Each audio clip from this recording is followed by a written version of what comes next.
Okay. And the difference in, like I said, that school and the schools that my brothers went from there were, old frame building with a coal stove.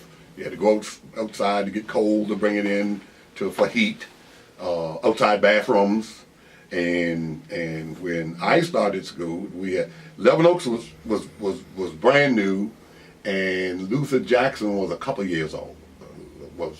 He said he thought it was about 5 years older than Levin Oaks. Okay. Because where was Levin Oaks located? Right there in Fairfax, right off of 123. And what neighborhoods went to Levin Oaks? We had a ride. When we went to school, it was like going on a trip. Cause I lived in Centerville. Okay, it started in Centerville. Everybody from Centerville, Clifton, some of Chantilly on this side of 50. We all went to Levin Oaks, but when we went to Levin Oaks, we didn't go from Centerville right on to Levin Oaks. We left Centerville, went down through Clifton, circled all the way around Clifton, and worked our way up them back roads, back up, and then back up 123. And every morning, like I say, it was a field trip. Because back then, buses didn't run that fast. And we would be on buses like, I'm serious, like 2.5 hours. And easy. How many white schools did you pass when you were? Oh, I would say this off the top, at least 7 to 10. We had Centerville, that was right there. Centerville, and then right down the road, Chantilly. I think Chantilly had a high school too. Yeah, they had a high school too. Centerville didn't have a high school. Their high school was in Fairfax. But Centerville had a couple of elementary schools in the Centerville area, between Centerville and Fairfax. But going down through Clifton, you had Clifton Elementary School. Back then, you didn't have a lot of high schools. There was more elementary schools. I guess because they didn't have a lot of high school students, I guess. But at least 7 to 10 schools we passed to go. Well, historically, we know in 1935, Fairfax County built 4 white high schools. Right. And didn't build any high school until 1954 with Luther Jackson. Right, there you go, right, that's right. So you went to Luther Jackson. I went to Luther Jackson, right. Tell us about your times at Luther Jackson. It was a great time. We had a good time. The principal was Mr. Williams. Like I say, it was all black school.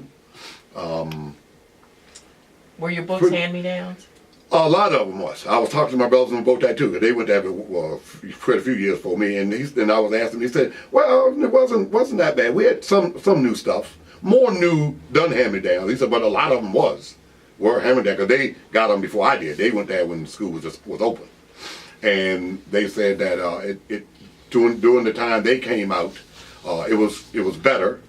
So, and I can remember, like I say, some hand-me-downs, but not that much. I don't guess. I couldn't compare to other schools, but it wasn't as bad as elementary school.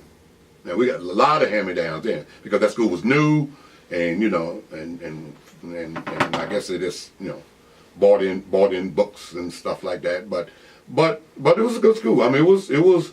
I didn't, like I say, I didn't go to Bull Run, but it was a lot better than going to Bull Run. I mean, we had classrooms, we had heat, we had bathrooms and all that kind of stuff. Yeah. But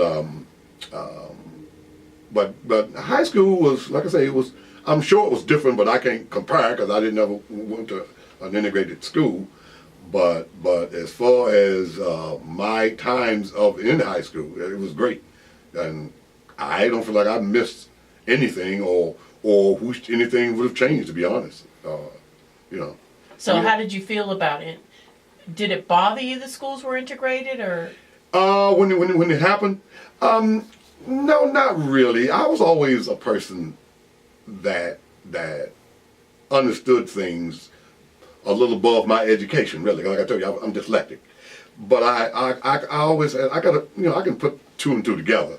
And no, I think regardless of what anybody else think any different, it was the best thing that ever happened, because although it was rough when it started out, but you saw quick improvements in the learning When the they teachings. desegregated. Right, right, Okay. right. I noticed the kids that further their education when I had dropped out, or the new group that came in that never went to an all-black school. Oh, it was totally different.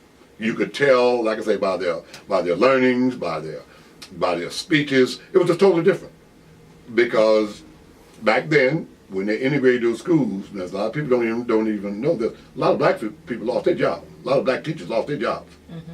They didn't bring them. They bought us, but they didn't bring those teachers. Mm-hmm. I mean, I know a lot of them. Because I would happen to run across them and say, why are you teaching it there? I lost my job. But most of them landed good jobs though. We're in the government.